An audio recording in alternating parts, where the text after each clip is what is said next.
30 seconds. Just 30 seconds is all it takes to change everything. Right now, in this exact moment, there are monks in Japan sitting in perfect stillness before the first light has touched the world. There are Sufi mystics in Anatolia whose lips are still moving from the evening prayer, their hearts so open that the stars feel close enough to touch. There are grandmothers in Persian villages who have been carrying an ancient secret in their chests their whole lives.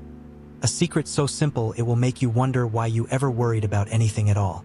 And tonight, this quiet, ordinary, extraordinary tonight, you have arrived at exactly the right place to finally hear it. The secret is this: you are already complete. You always have been. Every tradition that has ever asked the hardest human questions. Zen masters, Stoic philosophers, Taoist sages, Sufi poets, Anatolian mystics, shamanic dreamers, every single one of them, across every century, every culture, every language, arrived at the same breathtaking conclusion. The peace you are searching for is not hiding from you. It has been waiting quietly and patiently, like a candle in a sheltered room, for you to simply stop running long enough to feel its warmth. Tonight, we are going to walk together through that sheltered room. We are going to sit down beside that candle. And by the time sleep finds you, and it will find you, gently and naturally, like a tide finding the shore, you will know something in your bones that no one will ever be able to take from you. Welcome. You are home. Settle in now. Let the weight of the day begin very slowly to fall away. Before we begin our journey together, just notice something simple. Notice where your body is resting. Notice the surface beneath you, how it holds you without asking anything in return. Notice the darkness behind your eyes, how it is not empty but full of a quiet that has been waiting for you all day. What you are about to experience is not an ordinary story. It is something older than any book, woven from the living threads of humanity's greatest wisdom. Tonight, we draw from the deep wells of Zen Buddhism and Stoic philosophy, from Taoist surrender and Sufi longing, from the Irfan tradition of Anatolia, that ancient river of inner knowing that has flowed through these lands for thousands of years. We will sit with Bodhidharma in his cave and Seneca at his desk. We will listen to Marcus Aurelius in his tent at the edge of empire, and to Lao Tzu standing at the mountain pass with his small book of wonder. We will feel the warmth of Persian candlelight and hear the wind through Anadolu pines. These are not separate traditions that happen to wander the same path. They are, as we will discover tonight, different names for the same river. A river that flows toward one thing and one thing only, the peace that lives at the center of your own life, waiting to be felt. There is nothing you need to do. There is nowhere you need to be. Just breathe, and let us begin. Section 1. The River of Impermanence. Zen, Tao, and the beauty of what cannot stay. There is a Zen saying that the old masters whispered in temple corridors for 1,000 years. It goes like this: the snow falls, each flake in its proper place. Say that to yourself very slowly for a moment. Each flake in its proper place. Not in the place you arranged for it. Not in the place you wished for it. In its proper place, which is wherever it falls. There is a universe of peace contained in those 7 words, and tonight, we are going to explore it together.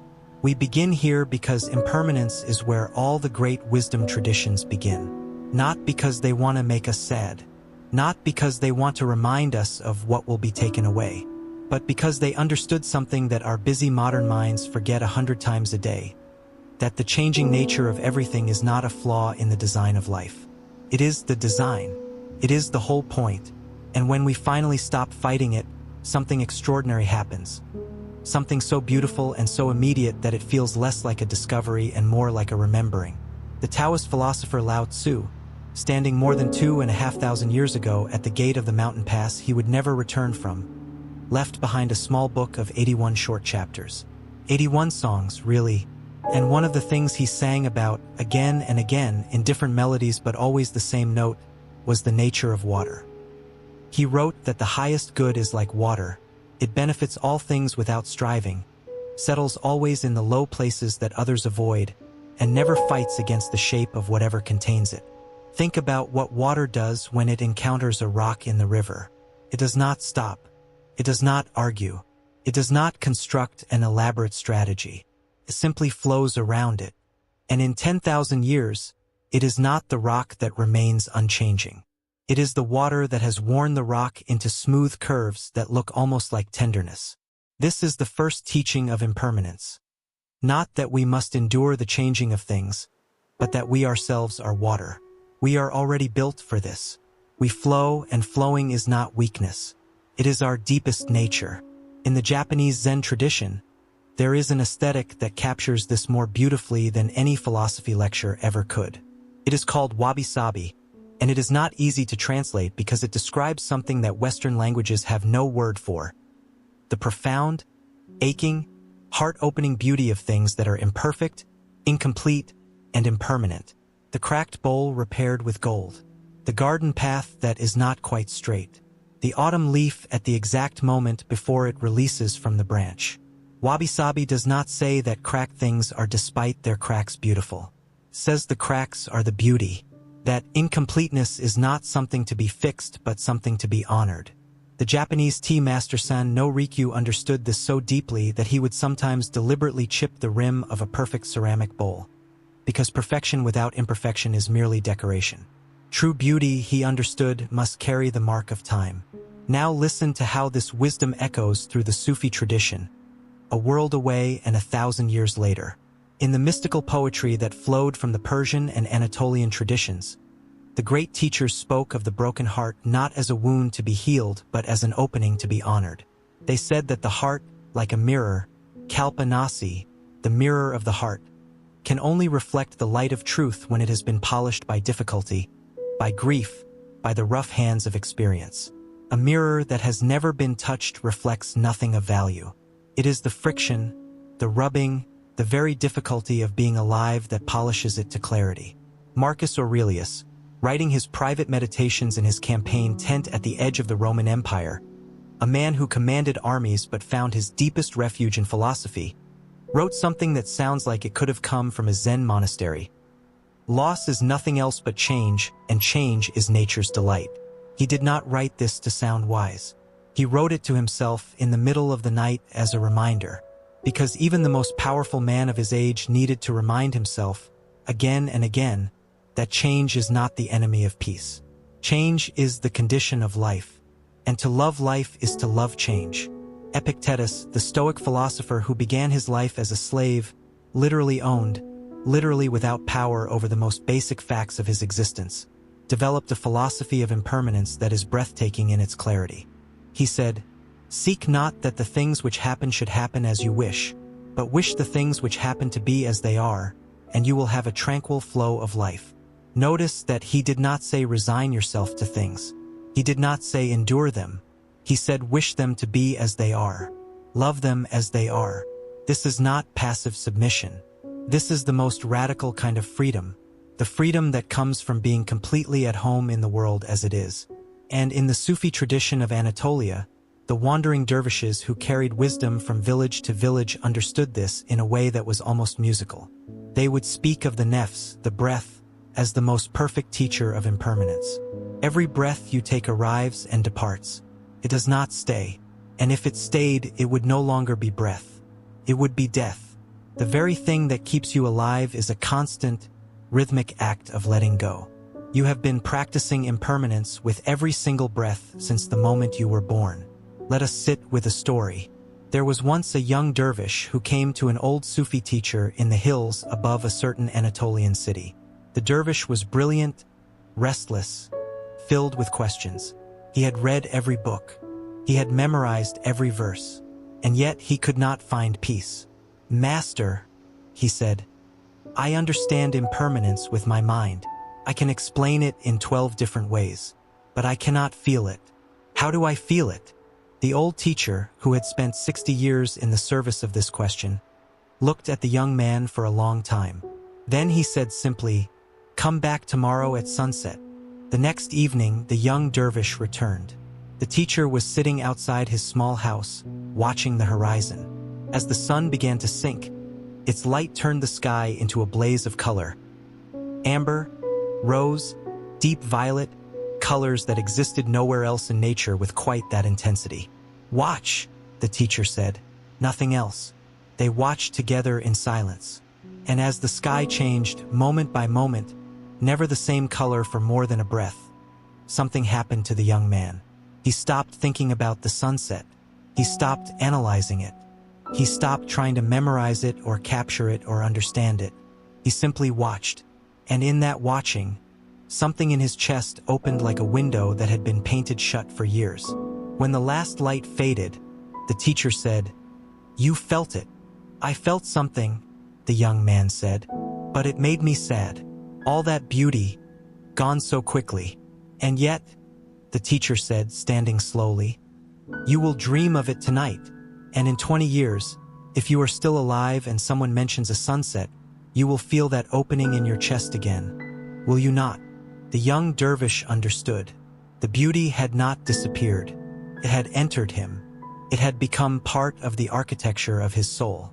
And it had done so precisely because it was passing, because it did not stay, because he could not hold it. Dogen Zenji, the great 13th century Japanese Zen master who founded the Soto school, wrote these words in a text called Shobogenzo that has been pondered by practitioners for 8 centuries. To study the way is to study the self. To study the self is to forget the self. To forget the self is to be enlightened by the 10,000 things. Notice that phrase, enlightened by the 10,000 things. Not instructed by philosophy, not guided by doctrine. Enlightened by the falling leaf and the passing cloud and the sound of rain on a roof at 3 in the morning, and the way your breath makes a small white ghost in cold air. All of it, the ordinary, specific, unrepeatable texture of being alive, is the teaching. This is what the Persian poets understood when they wrote about the nightingale singing to the rose. The nightingale does not sing because the rose will stay forever. The nightingale sings because the rose is here now. The singing and the passing are not separate events. They are the same event experienced from 2 different angles. Rumi, that great blazing sun of Sufi wisdom who shone from 13th century Anatolia into every century since, described the human soul as a reed flute cut from its reed bed. The very wound of separation, he taught, is what creates the capacity for music. The hollow place inside us, the place we feel as longing, as ache, as the sense that something is missing, is not a deficiency. It is the opening through which the breath of the universe passes to make its song. This is wabi-sabi again. This is the Zen master's cracked bowl repaired with gold again. This is Marcus Aurelius writing by lamplight again. Different traditions, different centuries, different languages, but always the same truth. The passing of things is not the enemy of beauty. It is the condition of it. And knowing this, truly knowing it, not just as an idea but as something you feel in your hands and your chest and the slow rise of your breathing right now, is the beginning of a peace that no circumstance can take away. Let us pause here for a moment. Let the body be still. Let the breath be easy. And when you feel ready, let us continue on together. Section 2. The Open Hand, Stoic Surrender, Taoist Wu Wei, and the Wisdom of Not Grasping. Seneca, the great Stoic philosopher and writer who lived in 1st century Rome, wrote a letter to his friend Lucilius that begins with a sentence so direct it feels almost impolite. Reckon up the days of your life, those, which have brought you pleasure, not days, but hours, not hours, but moments. He was not being pessimistic.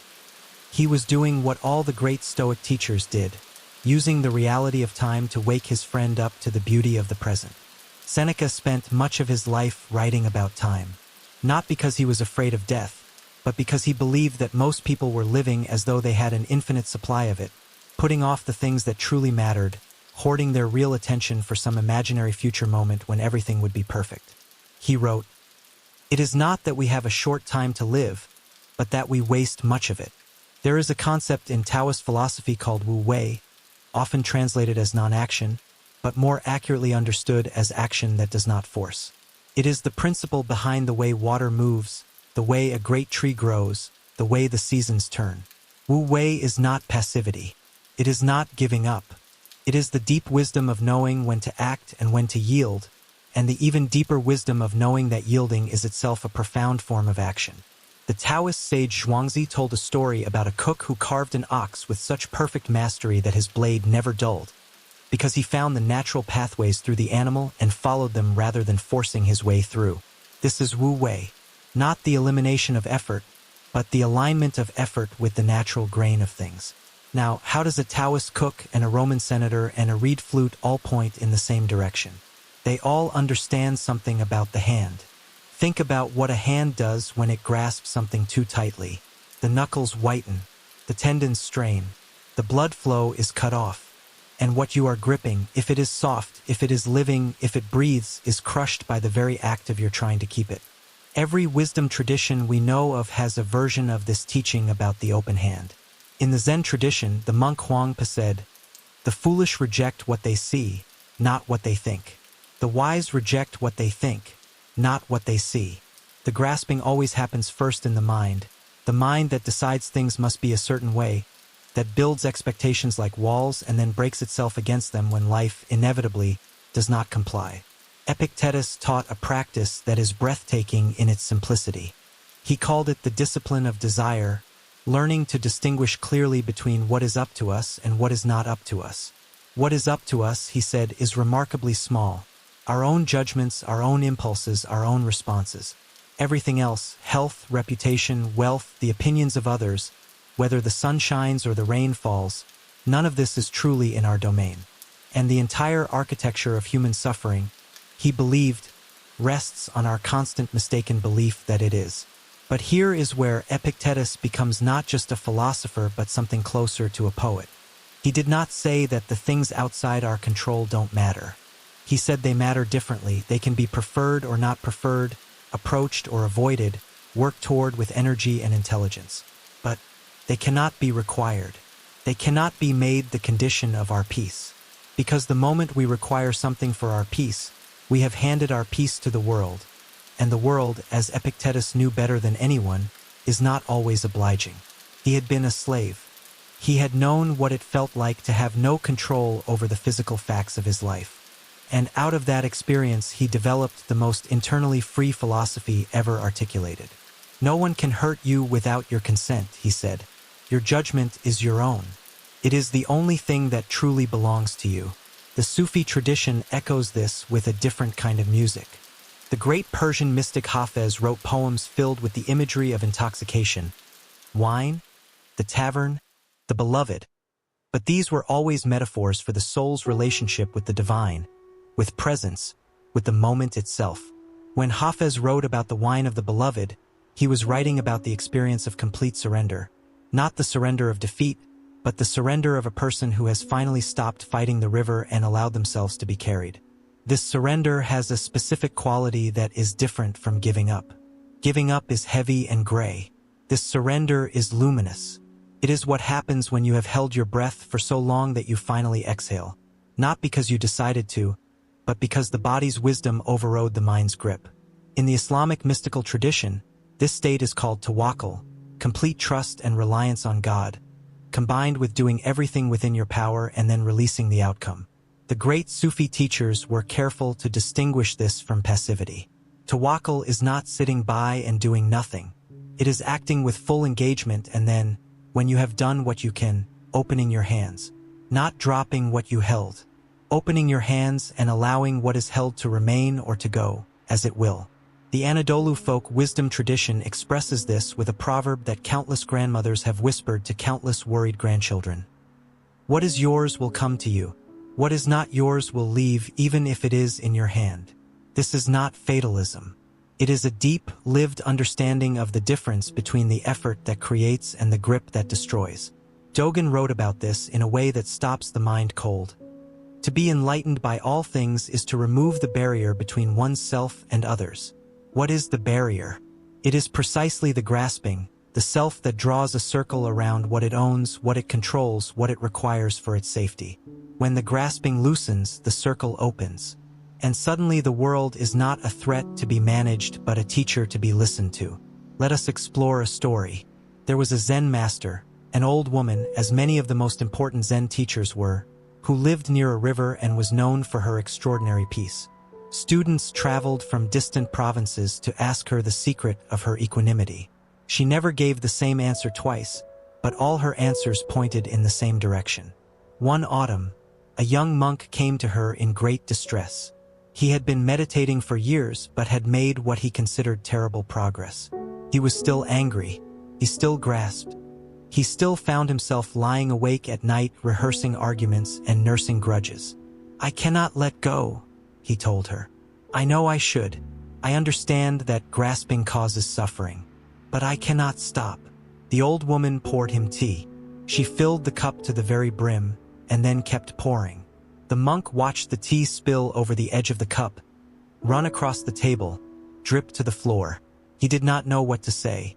"This cup," the old woman said, setting down the pot, "is like a mind that already knows the answer. There is no room for anything new. You are trying to pour letting go into a cup that is already full of trying to let go." The monk was quiet for a long time. "Then what do I do?" "Nothing," she said. "Stop trying to let go. Just notice what you are holding. Just see it clearly, with kindness, as you would see a child holding something sharp and dangerous.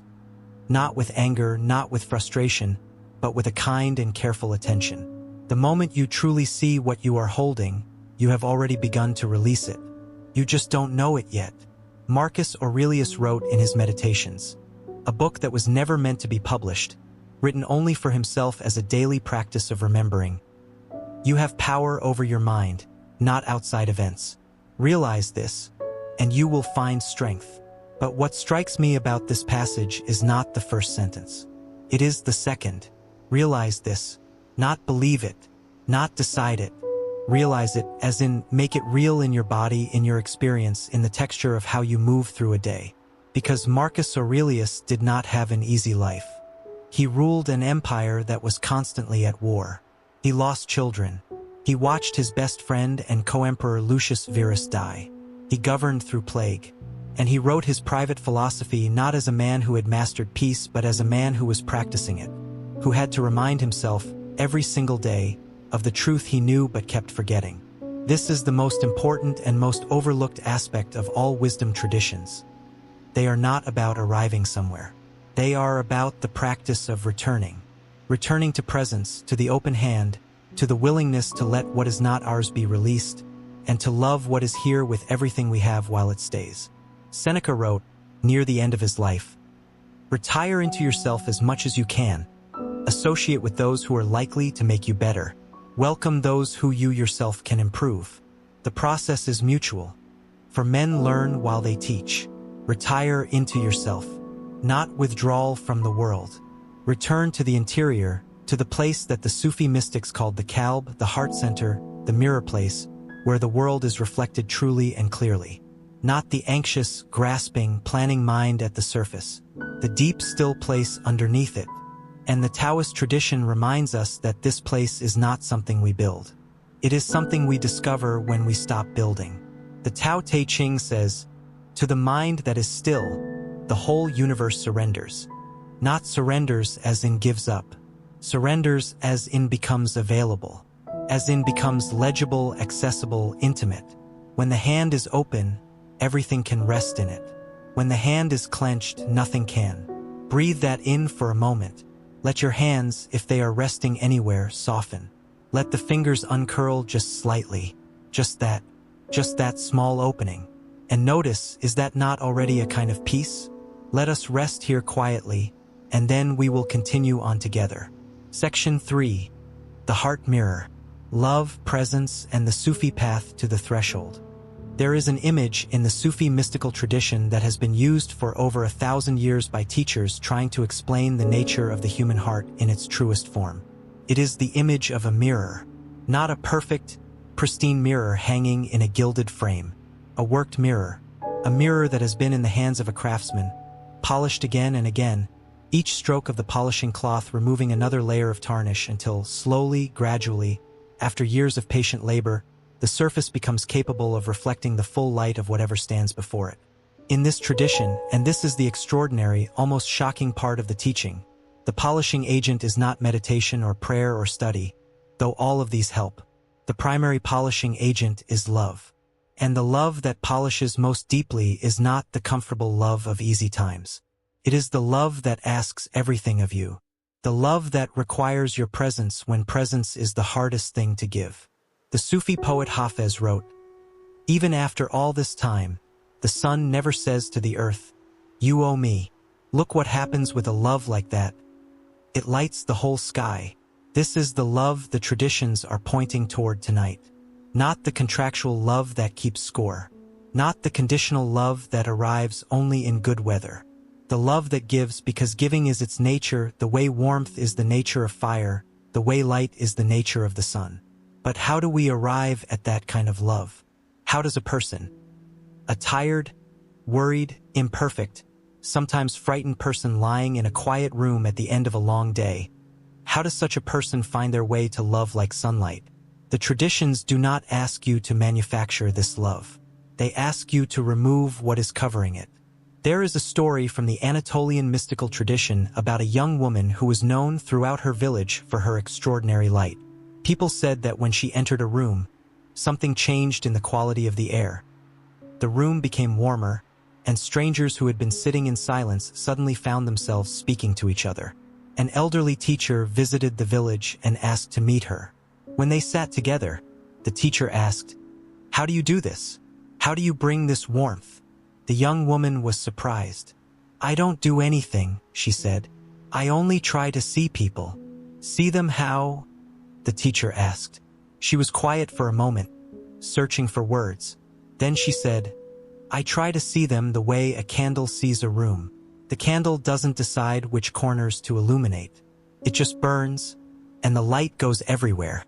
The teacher was still. Then she said softly, "You have already found what most people spend a lifetime searching for. This is kalpanasi, the mirror heart, in action. A heart so polished by attention, by the willingness to truly see rather than to judge and categorize, that it reflects back to people the light that is already in them. People leave such encounters feeling not better about themselves in some surface way, but more real, as if they have been briefly seen in their fullness, and that fullness has been found good." The Buddhist tradition has a specific teaching that maps almost perfectly onto this Sufi image. It is called metta, often translated as loving kindness, though the word contains more than kindness. Metta is a quality of warm, unconditional goodwill that is extended first to oneself, then outward in widening circles to loved ones, to strangers, and finally to those we find most difficult. It is a practice of removing the conditions we place on our love until love itself, warm, spacious, unheld, is what remains. Marcus Aurelius practiced something remarkably similar in his Stoic philosophy. He wrote, "Begin the morning by saying to thyself, I shall meet with meddling, ungrateful, violent, treacherous, envious, uncharitable men. All these things happen to them by reason of their ignorance of what is good and evil. I can neither be harmed by any of them, for no man will involve me in wrong, nor can I be angry with my kinsman." What Marcus was practicing, day after day, in the intimacy of his private journal, was the systematic expansion of his circle of goodwill. He was polishing the mirror. Now let us come to the place where this teaching becomes most tender, most urgent, and most alive, the threshold. The moment when someone we love is preparing to leave this world. In Zen, in Stoic philosophy, in Sufism, in every tradition that has thought carefully about love and death, there is a recognition that this threshold moment, the bedside, the last weeks, the final passage, is one of the most sacred spaces a human being can enter. Not sacred in a formal, religious sense necessarily, though it can be that. Sacred in the sense that something essential rises to the surface when the inessential falls away. There was a man who spent his last months in a small house at the edge of a town in central Anatolia. He had lived a difficult life. He had been, by his own admission, hard with people, demanding, quick to judge. A man who held his standards very high and was disappointed very often. But as his health failed and the world grew smaller, the old armor began to fall away. The people who came to sit with him in those months described something extraordinary, that the man they encountered was not the one they had known before. He was gentler, more transparent, more present in a way they couldn't quite articulate. His daughter, who sat with him most often, described it this way. "It was as if my father, who had always been in some kind of a hurry, finally stopped. And when he stopped, I could see him, really see him, for the first time. And what I saw was someone who had been loving me his whole life in a way I had not been able to receive, because he had not known how to offer it in a form I could hold." This is the Sufi mirror again. This is the Zen beginner's mind, the mind that sees things freshly, without the overlay of habit and assumption. This is what the great Stoics were cultivating in their daily practice of memento mori, not a morbid obsession with death, but a regular, gentle reminder that this moment is passing, and therefore this moment matters. What does loving presence actually ask of us? The Sufi tradition gives us one answer in the concept of huzur, presence, inner stillness. Huzur is not the stillness of emptiness. It is the stillness of water that has no disturbance on its surface, and because of that stillness, it reflects everything clearly. To be present with someone who is suffering, someone who is afraid, someone who is at the edge of the great departure, this requires huzur, not technique, not the right words, not a plan, just the willingness to be still enough that the other person can see themselves reflected in you and see that what they are is worthy of love. Bodhidharma, the Indian monk who carried Zen to China in the 6th century and is said to have sat facing a wall in meditation for 9 years, was asked by a student, "How does one attain peace of mind?" Bodhidharma said, "Bring me your mind, and I will give it peace." The student said, "I have searched for my mind, and I cannot find it." Bodhidharma said, "There, I have already given it peace." This story has confused commentators for 15 centuries. But what it is pointing toward is simple and radical. The frantic, troubled, grasping mind that we think is the problem, when we look for it directly, it cannot be found as a solid thing. It is not a wall. It is weather. It is not an obstacle. It is a movement. And when we see this clearly, the struggle with the mind does not end exactly, but it transforms.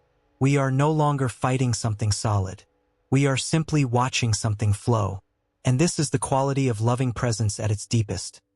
Not fighting the sorrow, not managing the fear, not fixing the dying, but sitting beside it all, still and warm, like a candle that has been placed in a dark room. The candle does not argue with the darkness.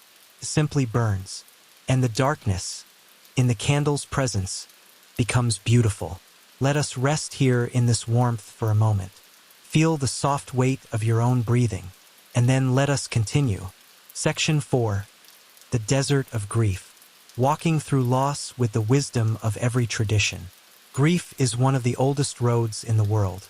Every tradition that has ever thought deeply about the human condition has walked this road, studied its terrain, left markers for those who would come after.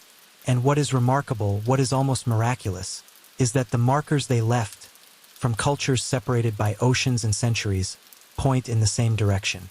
The direction is inward, into the grief, not around it, through the desert, not away from it. The desert is one of the most resonant symbols in the Sufi tradition, and it is easy to understand why. The great Sufi teachers of Persia and Anatolia lived near actual deserts, and they understood the desert's nature. It is vast, it is disorienting, it strips away everything unnecessary. In the desert, you cannot pretend. The heat is too honest, the silence too complete. The desert shows you what you are made of. But the desert in Sufi metaphor is not only a place of ordeal. It is also a place of revelation. The Prophet Muhammad received his revelation in a cave, a kind of internal desert, a place of emptiness that became capable of receiving everything. The Sufi teachers said that the interior desert of the grieving heart is exactly like this, stripped bare, disorienting, sometimes terrifying, and capable, for precisely these reasons, of receiving something it could never have received in the bustle of ordinary life. Seneca wrote to his friend Marcia, who had lost her son, "Whatever can happen at any time can happen today. This is not cruelty. This is the Stoic gift of preparation, not preparation as armor, but preparation as a kind of softening. When we carry the possibility of loss gently in our awareness, when we do not seal it away in a box marked never, the actual arrival of loss, though always shocking, finds us less rigid, less shattered, more capable of bending." He wrote further, "We never reflect how pleasant it is to ask for nothing, how noble it is to be contented and not dependent on fortune. And this contentment, this autarky of the soul, as the Stoics called it, is not coldness. It is the opposite of coldness. It is a warmth that cannot be turned off by any external circumstance, because it does not depend on any external circumstance." In the Islamic tradition, grief is held within the concept of sabr, often translated as patience, but the Arabic word contains so much more. Sabr is not gritting your teeth and waiting for the storm to pass. Sabr is the quality of a container that is large enough to hold what it is given without breaking, without spilling, without demanding that what has arrived be different from what it is. The Prophet Muhammad wept when his son Ibrahim died. He did not put on a performance of acceptance. He wept, and he said, "The eye sheds tears and the heart grieves, and we will not say except what pleases our Lord." Grief and surrender, flowing together, neither canceling the other. Dogen Zenji, in a short text on impermanence written after witnessing his teacher die, wrote something that has haunted practitioners ever since. The life of a human being is like a morning dewdrop. It has barely formed before it falls. But rather than despair in this image, Dogen found urgency. Not the panicked urgency of a person running from death, but the crystalline urgency of a person who has decided to be fully, completely, 100% present for every single morning dewdrop that they are given. Grief in this context is not a problem. It is an education. It is the most efficient teacher of presence that exists. Because grief, when we let it, strips us of the pretense that we have unlimited time. It removes the fiction of the infinite future. And what it leaves behind, once the stripping is done, is the extraordinary treasure of the present moment, seen with sudden and devastating clarity. Let us sit with a story of this clarity. There was a Sufi teacher who lost his oldest friend, a man he had known since childhood, with whom he had shared more meals and more arguments and more silences than he could count. When the friend died, the teacher did not perform his expected composure. He wept openly. His students, who had always known him as a figure of unshakable tranquility, were disturbed. One of them asked, tentatively, "Master, you teach us that death is the return to God. Is not this loss, then, a cause for celebration?" The teacher looked at the student for a long time. Then he said, "The Quran says of God, 'He is with you wherever you are.'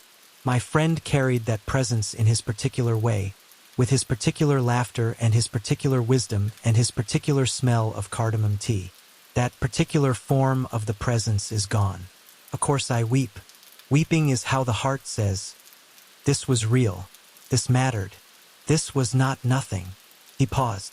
Then, "But underneath the weeping, do you know what I feel?" "What?" the student asked. "Gratitude so enormous I cannot contain it.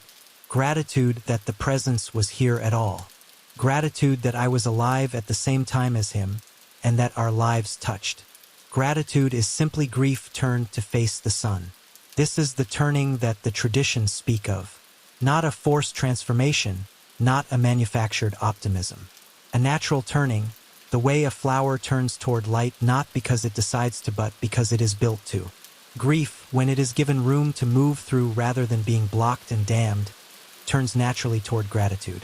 They are made of the same material.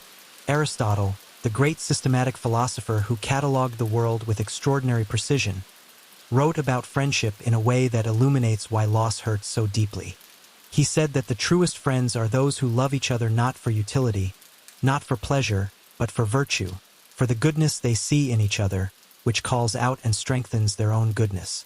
These are the friends, he said, who are rare, who require time and intimacy and shared experience to develop, and who, when lost, leave a space in the soul that has the exact shape of them. The grief is shaped like the person. This is why it is unmistakable, irreplaceable, and not to be rushed. The grief has the shape of all the years of knowing. It has the contours of 1,000 shared meals, 1,000 jokes, 1,000 silences that needed no filling. And the wabi-sabi wisdom here, the Japanese wisdom of imperfection and passing, is this: the wound does not heal by becoming as though it were never wounded. The wound heals by becoming a scar, and the scar is part of the story. The scar is, in its way, beautiful, because what is a scar but love that has hardened into endurance? Shamanic traditions across cultures, from the Siberian steppes to the high Anatolian plateau, understood grief as a journey into an underworld, not a punishment, a passage.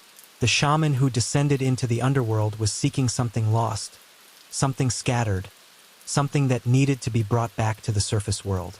Grief is this descent, and what we bring back from it, when we have descended with courage and honesty and a willingness to truly feel, is pieces of ourselves. Pieces that were hiding behind the fear of losing what we loved. Marcus Aurelius, who lost 8 of his 13 children, wrote, "Loss is nothing else but change, and change is nature's delight." He was not being callous. He was holding his grief with the fullness of a philosophy that had room for sorrow and for the continued movement of life. He was a river refusing to stop, even in winter. The grief will come in waves. You know this already. You have felt it. The Buddhist teachers describe this with the most accurate image. Not a progressive journey from darkness into light, but a spiral. You return to the same territory again and again, but each time you return, you are a little different. A little more capable of being with what you find there. A little more practiced at sitting with the ache rather than running from it. And each time you sit with it, rather than running, each time you say, in the words of the Sufi practice, I consent, I am willing to be here with this, something is deposited in the heart. Not healing exactly, not yet. Something more like a gentle accumulation of courage. The evidence building slowly that you can survive what feels unsurvivable. That the wave, however enormous, will reach the shore and recede. That the shore is still there. That you are still there. Rest now. Be easy. Let the breath be a companion. Section 5. The Sacred Longing. Plato, Aristotle, and the Soul's Ancient Homecoming. Plato, in his Symposium, tells a story about the origin of love. He says that human beings were originally whole creatures, complete, powerful, moving through the world in circles, lacking nothing. The gods, threatened by this completeness, divided them in two. And since that original division, each half has been searching the world for its other half. That longing, that search, that ache of incompleteness Plato calls eros. But the Sufis read Plato through Persian translations, through centuries of conversation, and they recognized in this story something that pointed even deeper than romantic love. The original wholeness that was divided was not just the wholeness of two people. It was the wholeness of the soul and its source. The longing that drives us is not just for another person. It is for the original home, the state of complete belonging, of not being separate from the source of all warmth. Rumi expressed this with the image of the reed flute. Cut from the reed bed, the flute cries for its origin. Every note it plays is a form of longing. And this longing, rather than being a wound to be healed, is the very thing that makes music possible. Without the separation, there is no song. But let us move carefully here, because the traditions are precise about what this longing is pointing toward. Aristotle, in his Nicomachean Ethics, describes the highest human happiness as eudaimonia, often translated as happiness, but more accurately understood as flourishing, as being fully and authentically what you are, in the fullest expression of your deepest nature. Eudaimonia is not a feeling that comes and goes. It is a state of being that arises from living in alignment with your truest self. Aristotle did not think this was easy. He thought it was the work of a lifetime. But he also believed, and this is the radical, hopeful core of his philosophy, that every human being is built for this flourishing. The capacity is already in us. The seed is already there. What the philosophical life offers is the conditions for the seed to grow. Now bring Aristotle's eudaimonia into conversation with Dogen's shikantaza. Just sitting, the simple Zen practice of being fully present without agenda or goal. Dogen said that shikantaza is itself enlightenment. Not a path to enlightenment. Enlightenment itself already present in the moment of full, undistracted being. The sitting is not in preparation for something else. The sitting is it. This is the same insight in two radically different vocabularies. Both traditions are saying, what you most deeply long for is available in the present moment, in the full inhabiting of your own experience, without addition or subtraction. The Zen master Huangpa said, the foolish reject what they see, not what they think. The wise reject what they think, not what they see. And what we think most of the time is that this moment is not enough. That the present as it is lacks something. That peace will come when this problem is resolved, when this circumstance improves, when this person changes, when this year finally ends. The mind is a relentless manufacturer of when and if only. The traditions collectively invite us to a different question. Not when will I be at peace, But what is already here, underneath the noise, if I become still enough to feel it?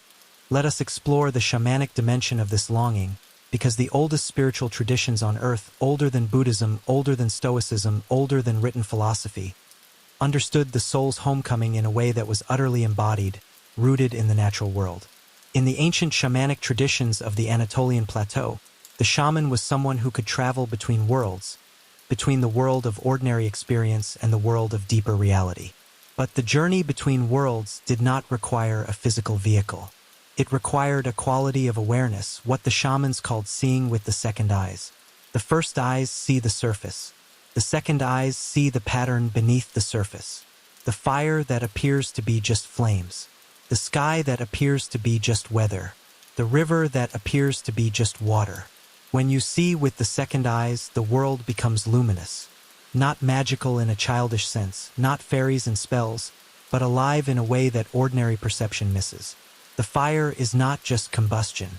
It is the ongoing miracle of matter transformed into light and warmth. The sky is not dew, atmosphere.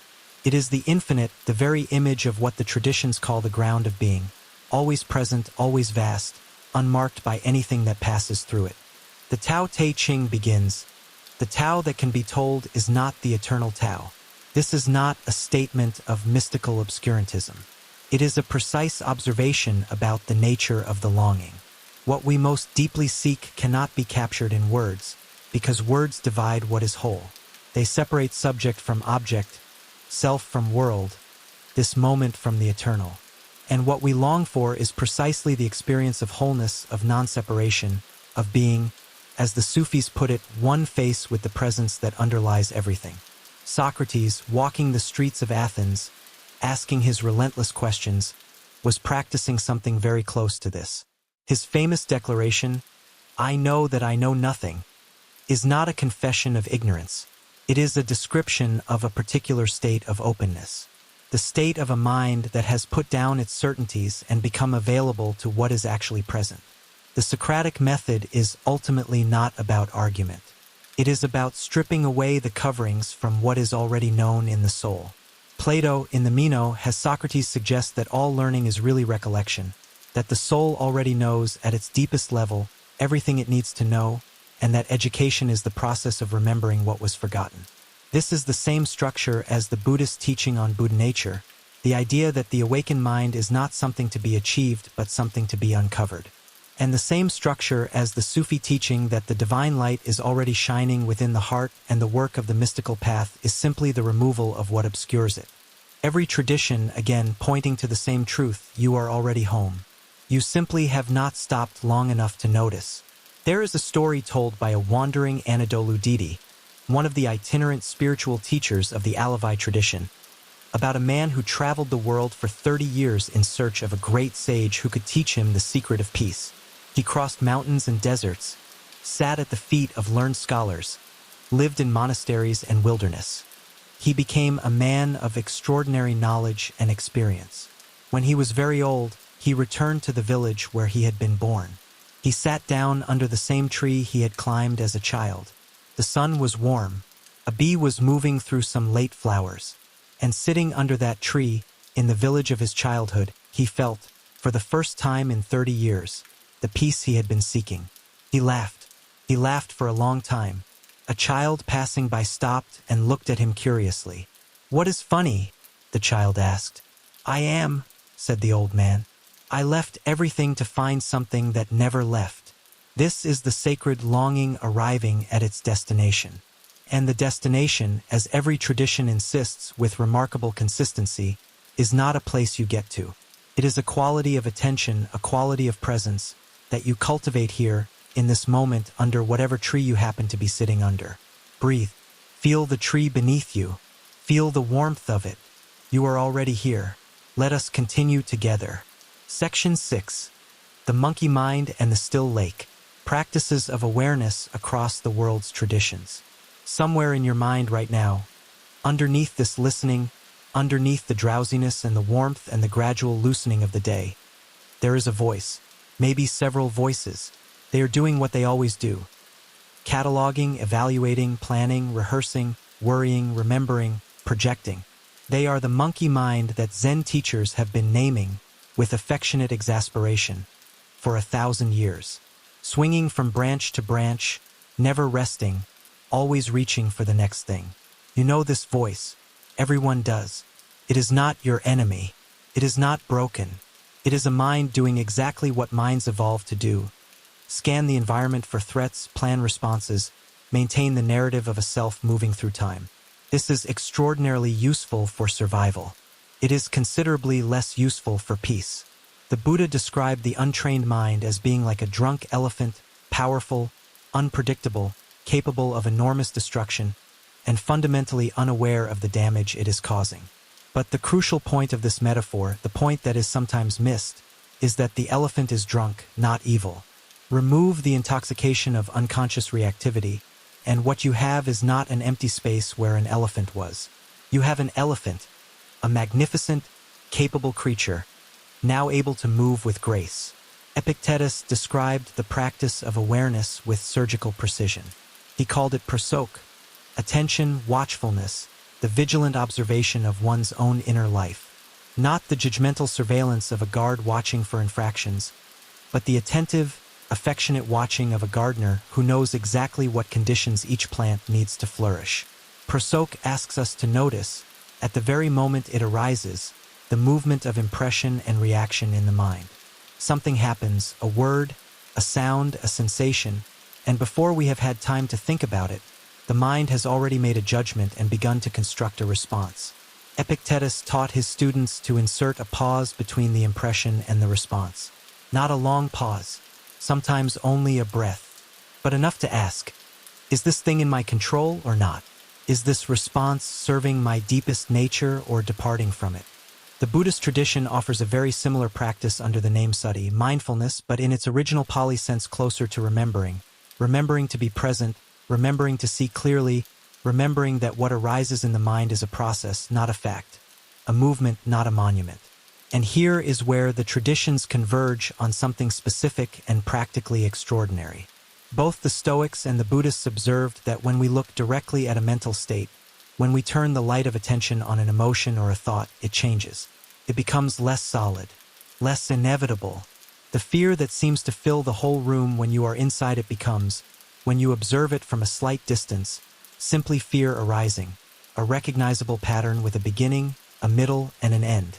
Dogen's great instruction to his monks was shikantaza, just sitting.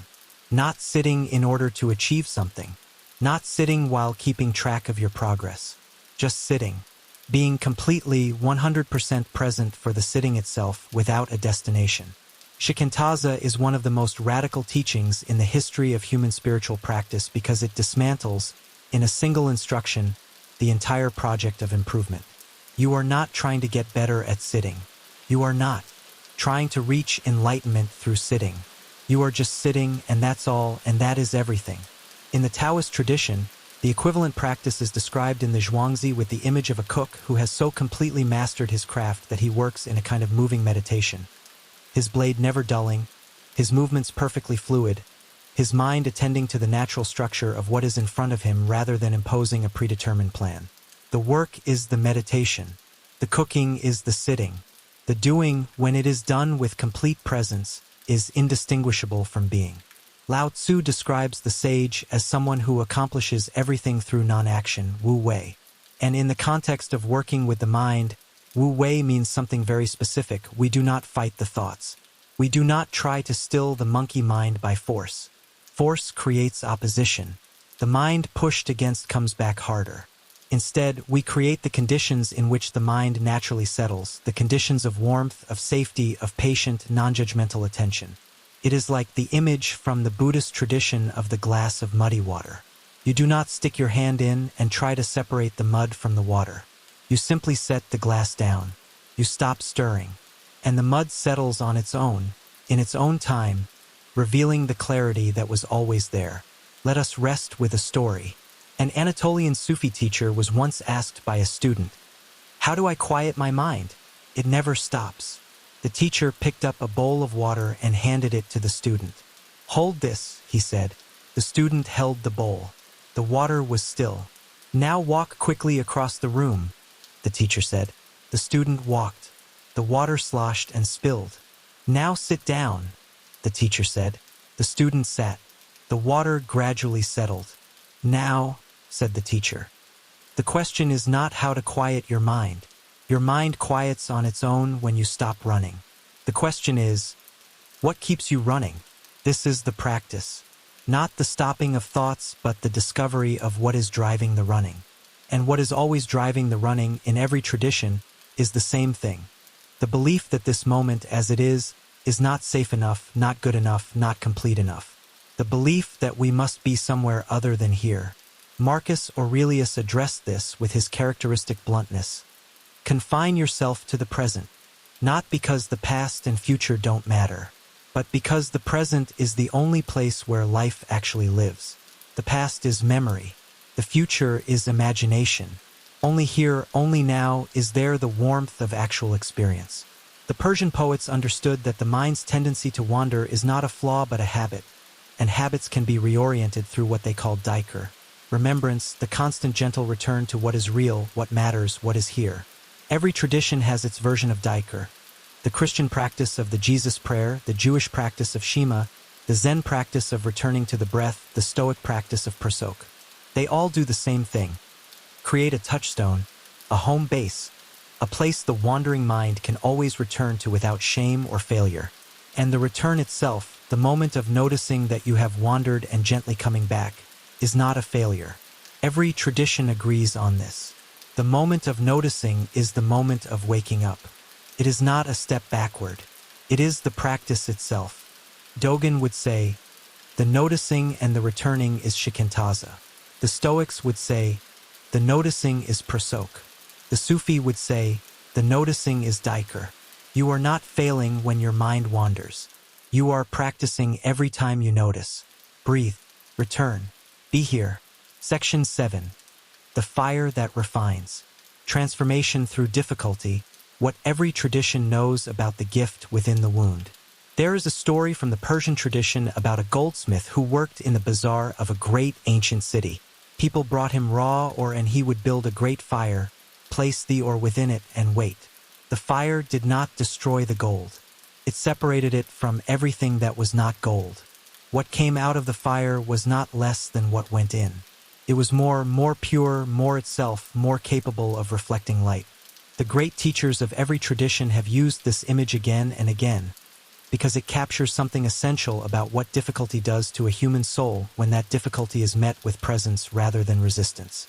The lotus flower in Buddhist symbolism grows in the mud. The Japanese wabi-sabi aesthetic finds beauty in the cracked and broken.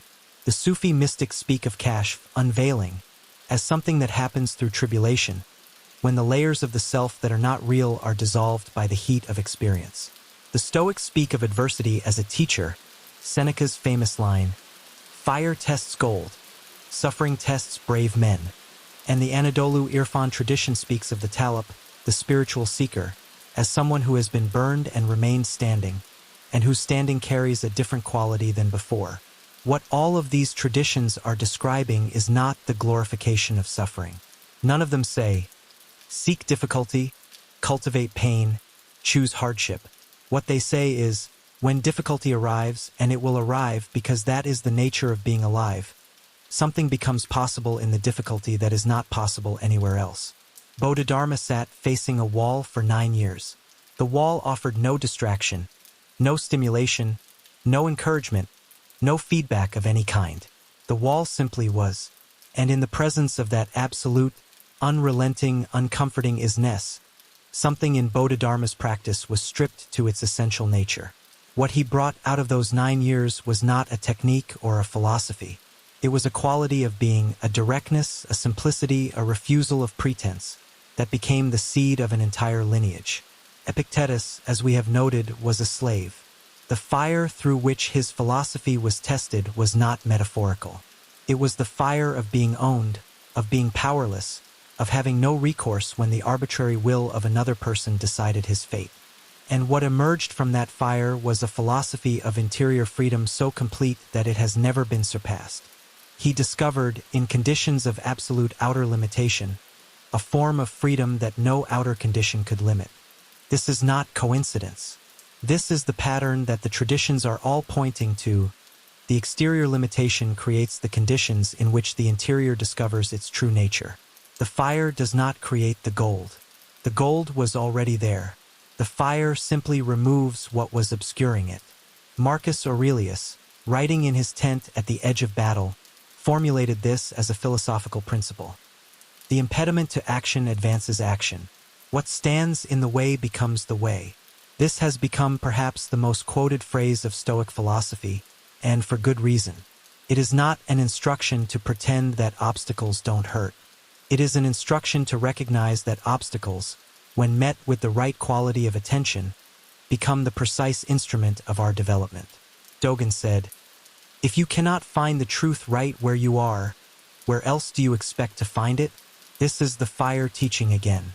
The truth, the peace, the awakening, the flourishing is not on the other side of the difficulty. It is in the difficulty available right here, right now, if we are willing to stop looking past it. Let us walk through a story. There was a woman who had been ill for 3 years. Not briefly, not in the sharp crisis way that concentrates the mind and then resolves, but in the long, grinding way that wears everything away, energy, certainty, the easy assumption that tomorrow will be better than today. She had been active and productive and purposeful all her life, and now she lay in a room and waited, and the waiting felt like defeat. One morning, very early, she was lying awake while the house was still dark, and she was visited by a feeling she could not immediately name. It was not despair. She knew despair, had lived in it for months. This was different, a quality of absolute stillness that seemed to come not from her own effort but from somewhere larger. As if the world itself had briefly stopped, and in the stopping, she could feel something that the constant motion had been covering. She lay there for an hour, afraid to move in case she disturbed it. Later, she said, "I don't know what I felt. I couldn't call it God or grace or peace exactly. It was more like being a cup that had been emptied completely for the first time and discovering that the emptiness was not absence. It was presence. As if the empty cup was full of something I didn't have a name for. The Sufi poets have a name for this.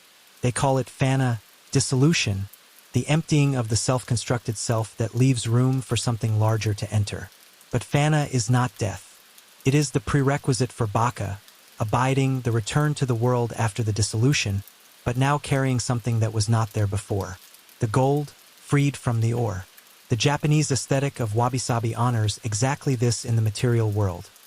The bowl repaired with gold in the technique called kintsugi, golden joinery. The broken bowl is not thrown away. The cracks are filled with gold, making the bowl more beautiful, more unique, more valuable than it was before it was broken. The breaking is not erased. It is highlighted. It is honored. It becomes the most beautiful part of the bowl. This is what the fire does to a human life when we let it, not when we choose it. Again, none of the traditions ask us to seek suffering. But when it arrives, as it always does, and we meet it with presence, with honesty, with the willingness to be changed, the cracks that form in us become, in time, the places where the most beautiful light comes through. There is a Sufi verse, often attributed to various poets across the tradition, because it belongs to all of them. The wound is the place where the light enters you. This is wabi-sabi. This is the fire. This is Bodhidharma's 9 years. This is the gold being freed from the ore. And the extraordinary thing, the thing that all the traditions ask you to trust, even when you cannot yet see it, is that this is not something that happens only to special people. This is not reserved for monks in caves or philosophers in Rome or mystics in Anatolia. This is the hidden structure of every human life that is honestly lived. The fire comes for everyone, and everyone who has walked into it with their eyes open has come out carrying light. Rest in that. Let the night carry you. Section 8. The Community of Souls. Why no one walks this road alone. There is a teaching in the Islamic tradition that stops me every time I encounter it. It is the concept of Khalifa stewardship, the idea that each human being is a caretaker of something entrusted to them by the source of all life. But the most profound application of this concept is not about land or resources or even one's own life. It is about other people. We are, in this teaching, stewards of each other, entrusted with each other's well-being, each other's dignity, each other's becoming. This is not merely a social ethic. It is a description of reality. We are made by our relationships.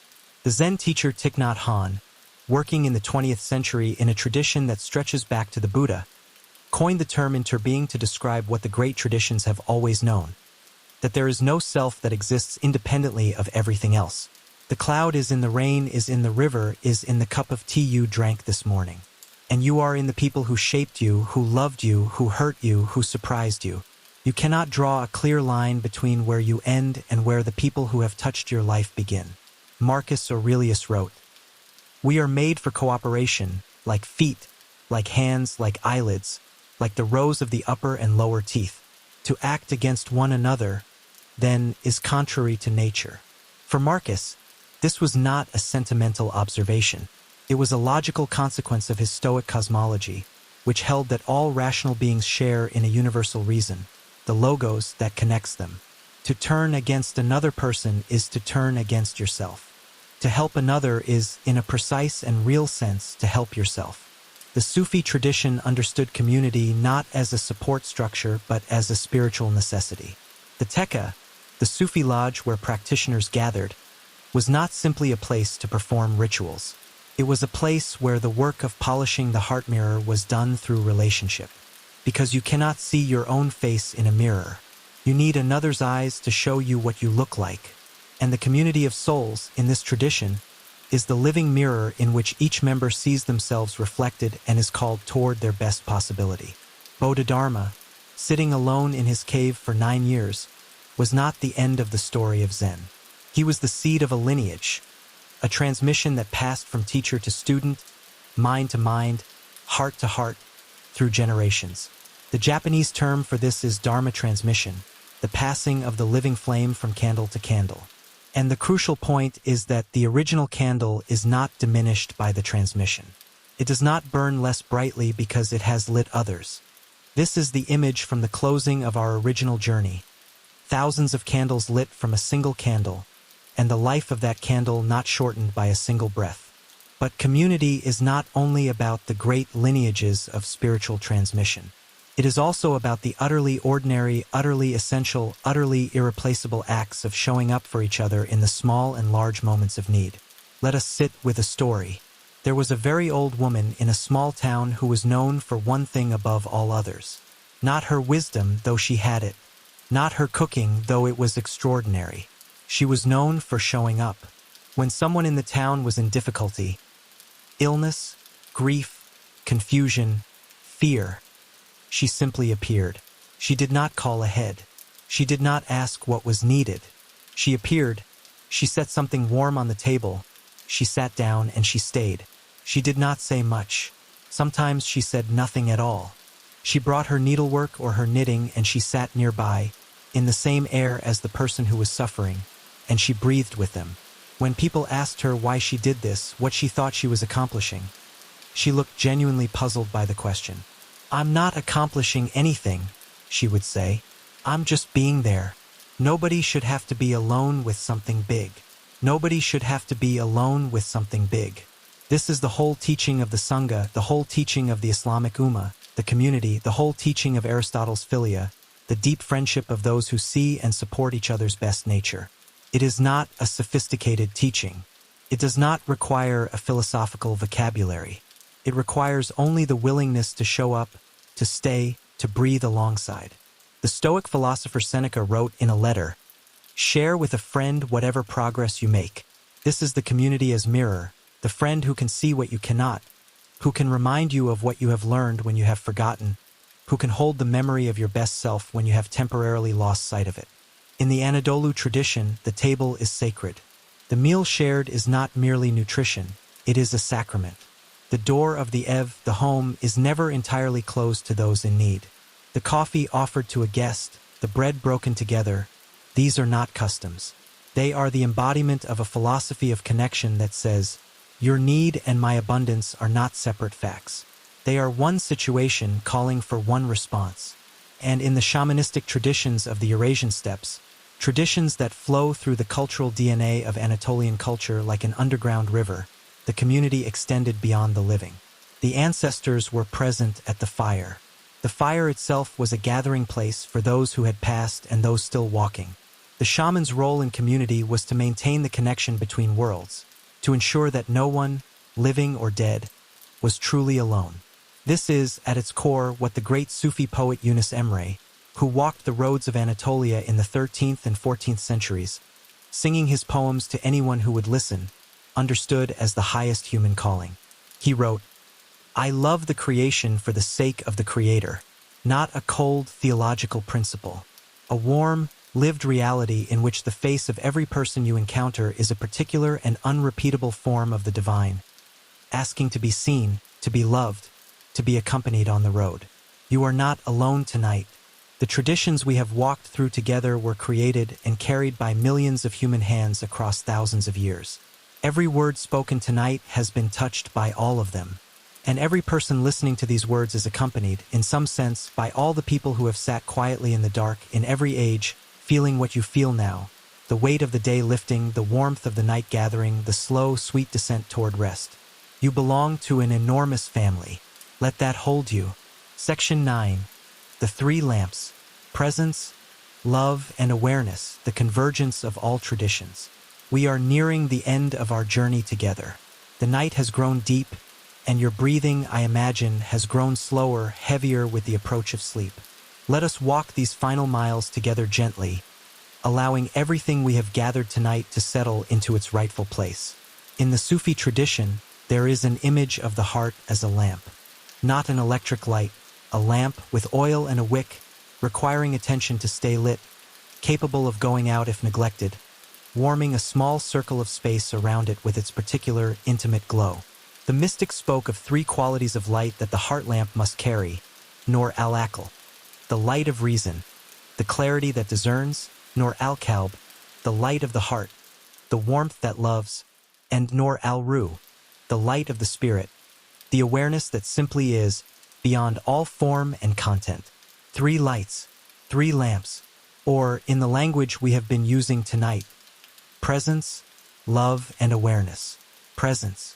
In the Zen tradition, this is the ground, the simple, radical, endlessly practiced act of being here, not thinking about being here, not evaluating whether you are adequately here, just here, this breath, this heartbeat, this moment's particular quality of silence or sound. Dogen's Shikantaza, the Sufi Huser, the Stoic confine yourself to the present. Every tradition locates the most important ground here, because this is the only ground there is. The past is memory. The future is imagination. Only now is actual. And now is inexhaustible, it never runs out. Right now is always available, no matter what has happened or what is coming. It is the one thing that cannot be taken from you. Love. The Buddhist metta, the Sufi mahabba, the Stoic cosmopolitan care, the Islamic Rama, compassion. Love in this context is not a feeling you wait to receive. It is a practice, a quality of orientation, a way of looking at things. Aristotle described it as seeing the good in others. Plato described it as the motion of the soul toward what is real and beautiful. The Sufis described it as the sun that shines without asking who or what it illuminates. And Marcus Aurelius practiced it by beginning each day with the intention to extend goodwill even to those who would try to thwart him. What all of these traditions discovered is that love, practiced as a quality of attention rather than waited for as a feeling, generates itself. The more you look for the light in others, the more light you find. The more you extend warmth, the warmer you become. It is not a depletion but a multiplication, the candle lighting other candles. Awareness. This is the most subtle of the three lamps, and in some ways the most fundamental. Before presence, before love, there is awareness, the simple, basic, irreducible fact of knowing. The knowing that is present in every experience. Not what is known, but the knowing itself. In the Zen tradition, this is Rigpa, intrinsic awareness. In the Sufi tradition, it is Wujud, being, existence, the pure fact of being conscious. In the Advaita Vedanta tradition, which flows through Indian culture and left its traces in Buddhism, it is Chit, pure consciousness, the witness that never sleeps, never wavers, never departs. Socrates believed that the soul's most essential nature is the knowing that knows itself. The famous Delphic injunction, know thyself, is not primarily about self-improvement or psychological insight, though those are not wrong. It is about recognizing the nature of the knower, the awareness that is present in all experience, that cannot be the object of experience because it is always the subject, that cannot be lost or damaged or diminished because it is prior to all things that come and go. These three, presence, love, awareness, are not three separate things. They are three aspects of the same thing, the way warmth and light and fire are three aspects of a single flame. When presence deepens, love becomes natural. When love flows, awareness clarifies. When awareness settles, presence is complete. They are a single movement of return to what is most essentially real. Let us explore a story. An old teacher in a small Anatolian village was visited late in his life by a scholar from a distant city. The scholar had studied Islamic philosophy, Sufi poetry, Greek philosophy, and Buddhist texts. He was impressive in his learning and had spent decades building his intellectual understanding of the great traditions. "Tell me," the scholar said, "in your opinion, what is the most important teaching of all the traditions you have encountered in your life?" The old teacher was quiet for a long time. He was sitting by the window, and late afternoon light was falling across the floor in a warm bar. He watched the dust motes moving in the light for a moment before he spoke. "There was a time," he said, "when I thought the answer to that question was in a book. Then I thought it was in a practice. Then I thought it was in a teacher. Then I thought it was in an experience. Now I think—" He paused. "Now I think it is in this." He gestured toward the window, the light, the room, the two of them sitting in it. "In this?" the scholar repeated. "Can you be more specific?" The old teacher smiled. "If I could be more specific, it would already be less. The most important teaching is that this," he gestured again, "is already it, already the thing, already the arrival. There is nowhere to get to. The journey was always the destination. The love you were looking for has been looking for you. The peace you have been chasing is the same peace that is present right now in the space between one breath and the next." The scholar sat with this for a long time. Finally he said, "That is either the simplest thing I have ever heard or the most profound." The teacher nodded. "Yes," he said, "it is exactly that. The closing, welcome home, a final gathering at the hearth. We have traveled far together tonight. We have walked in the company of Zen masters and Sufi mystics, Roman emperors and Greek slaves, Taoist sages and shamanic dreamers. We have passed through the teachings of impermanence and the open hand, through the heart mirror and the desert of grief, through the sacred longing and the still lake of awareness, through the fire that refines and the community that sustains. And now, at the end of this road, we arrive somewhere very simple. Here, this room, this breath, this quiet. You carry something tonight that you did not have this morning, or rather, you have been reminded of something that was always already there, waiting, patient as stone, warm as fire. The peace the traditions speak of is not a philosophy. It is not an achievement. It is not a prize awarded for correct behavior or sufficient practice. It is the ground beneath you right now in this moment. The Stoics called it apatheia, not apathy in the modern sense, but freedom from the disturbance of passions, the inner peace that comes from being fully aligned with what is real. The Taoists called it wu wei, the peace of non-striving, the ease of being perfectly what you are in this moment. The Sufis called it sukuin, stillness, the state of the heart mirror when nothing disturbs its surface. The Buddhists called it nirvana, the blowing out of the flame of craving, not extinction but the cool, clear, spacious awareness that remains when craving is no longer driving. And the Anatolian Irfan tradition, that ancient underground river of inner knowing, calls it simply Ganal Huzuru, the peace of the heart. Not a complicated state, not a rare one, the ordinary, extraordinary, always available peace of a heart that has, at least for this moment, stopped fighting. You do not have to have arrived anywhere special to feel this. You do not have to have resolved anything, understood everything, let go completely. The verse that the old teachers whispered in monasteries and texts and philosophical gardens said, "Let go a little and you will have a little peace. Let go a lot and you will have a lot of peace. Let go completely and you will have complete peace. Tonight, just a little is enough. Just this much. Feel the weight of your body where it rests. It is held, completely reliably held, by the surface beneath you, by the earth beneath that, by the incomprehensible vastness of all the forces that keep this world turning in its orbit, warming in its star. You are held. You have always been held. Feel the rise and fall of your breathing. It is happening without your supervision, without your effort, without your permission. Your body knows how to breathe. Your body knows how to be alive. You do not have to manage this. You only have to witness it. And in this witnessing, in this simple, ordinary act of being present for your own breathing, something very ancient recognizes itself. The awareness that is watching your breath is the same awareness that Marcus Aurelius brought to his tent at the edge of empire. The same awareness that Epictetus brought to his cell. The same awareness that Dogen brought to his cushion in the dark before dawn. The same awareness that the Sufi mystic brought to the flame of the candlelight in the middle of the night. It is the awareness that does not come and go. It is what you are at your most essential and most real. The Persian poet Hafez, writing in the 14th century from a culture that carried equal parts philosophy, mysticism, and sheer human beauty, wrote that his heart was like a mirror that reflected whatever stood before it. And what stood before it, always, was the light of the divine beloved. But the beloved was not separate from the mirror. The beloved was the light that the mirror was made of. The seeker and the sought were never different. You are the mirror. You are the light. You are the awareness in which all of tonight's teachings have arisen and will pass.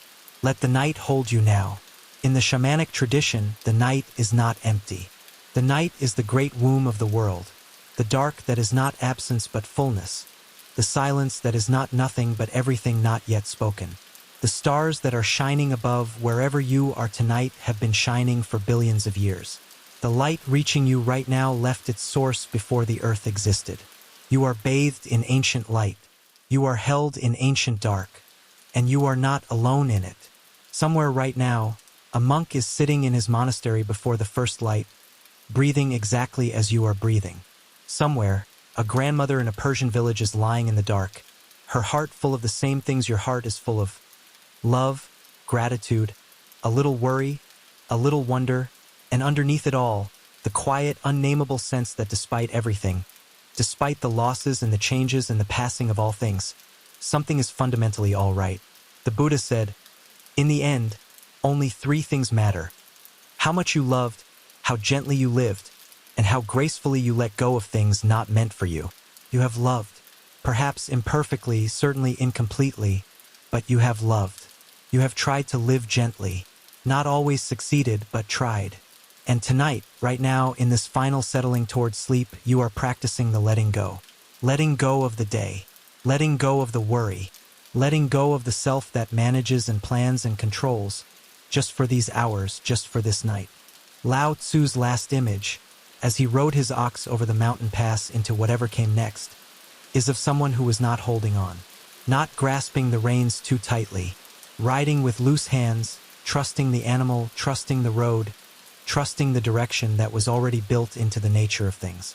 This is the final teaching of all the great traditions, gathered together like rivers at the sea.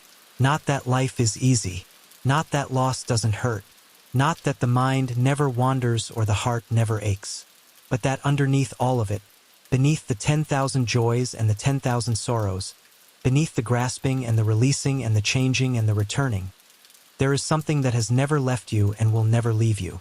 Call it the Tao. Call it awareness. Call it the ground of being. Call it the divine presence. Call it love. Call it home. It is here. It has always been here. It is what is reading these words right now in the quiet of your own knowing. The Sufi dervish turns and turns not because the spinning is the destination, but because in the turning, everything peripheral falls away, and what remains at the still center of the motion is silence, is light, is the face before the face was made. You are that center tonight. You are the still point. Rest there. Marcus Aurelius, in the final entry of his private meditations, words written for himself alone, in the small hours at the edge of everything he could see, wrote simply, "Do not indulge in such expectations as the following, that thou shalt live long in quiet, or that thou shalt succeed in all thy undertakings. And then, in the same breath, what more dost thou want when thou hast done a man a service?